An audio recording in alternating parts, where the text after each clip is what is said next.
higher. Perfect. And now down. And again. And down. One more time.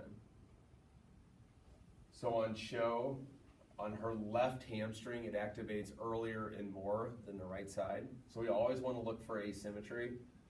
The other thing too here, obviously we're looking at the muscle distribution in the TL junction.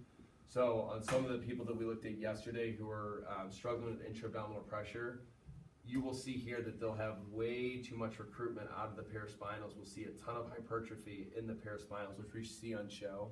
And that is always the antagonist to the paraspinals is what? Just to review, intra-abdominal pressure.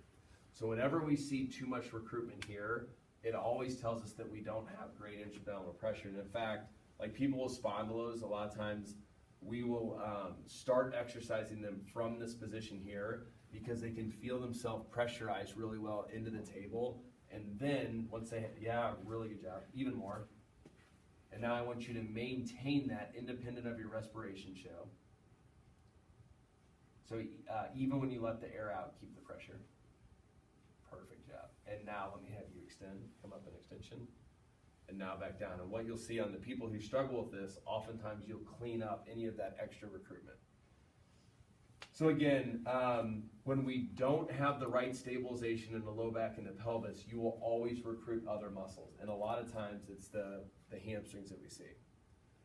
So to review on the extension test, the first part, bring your arms up like this.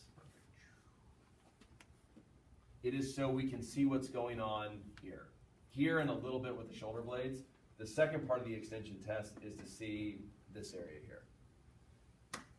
All right, so and the other thing that I didn't mention, kind of, but we want to see whether or not they're able to share extension throughout the whole spine. Again, it's just simple engineering. You want to be sure that we have shared motion.